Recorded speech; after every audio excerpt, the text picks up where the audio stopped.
Robotics, the TV presents in 3, 2, 1. Dateline Schools with your host, Terry Harrington.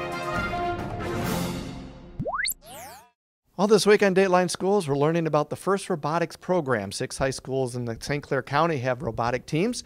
And this week, we're focusing on the Port Huron Area School District team as we're talking to team members from Port Huron Northern High School, Reese Goerlich, and from Fort Gratiot Middle School, we're talking with Connor Jawor. And Connor, yesterday you guys gave a great description of what the competitions are like. And you also mentioned teamwork. What are some of the other positions that team members make up of the Port Huron team? Well, in this team, we have 3 major groups. We have a marketing, a electrical and programming, and then we have a build. In marketing, we have people who do all the web design stuff because we have our own website. So they go through, they do all the web design, they do all of the, a lot of the recruiting, what we do for community things, and then they do fundraising. Over in programming controls, we program the robot, we wire up the robot, and we put different sensors and things on the robot, and we get to test those out. In the build, they actually build all the parts from scratch, most of the parts from scratch on the robot, and they get to assemble all of that. And how big are these robots anyway? These robots vary from size every year, but they're normally around 120 pounds. Wow. How tall are they? Do they get? Every year it's different. We have a build height restriction we have. This year I believe it's around 62 inches. Wow, pretty good size.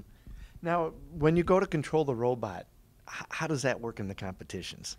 In competitions, we have a drive team, which consists of 4 people. We have 2 drivers, a drive coach, and a human player.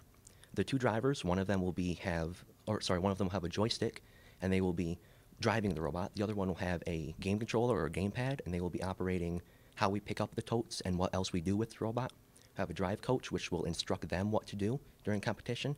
Then we have a human player, which will do things like throw litter over the side to try to score points and introduce totes into the field if they're needed.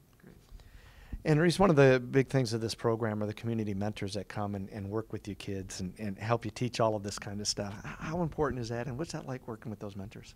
It's incredibly important because we get to get their experience as to what's going on. If we were just an all-student group, we would not be able to come as far as we would be able to come because they know exactly how things operate, and they've actually had experience in these fields for their jobs. Right. If other students came up to you at Northern and said, hey, Reese, I know you're in this program, you seem to like it, why should I consider joining? What would you tell them?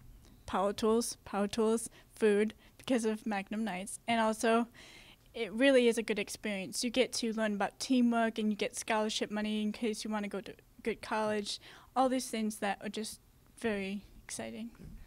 And Connor, what would you tell your middle school students?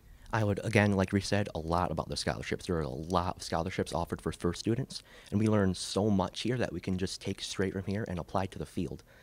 Personally, I'm doing programming. We have shop tools, so we can do mechanical engineering. We have CAD, where you can learn CAD. There's a lot you can learn here that can take straight to the field. We'll be back with more tomorrow. For Dateline Schools, I'm Terry Harrington.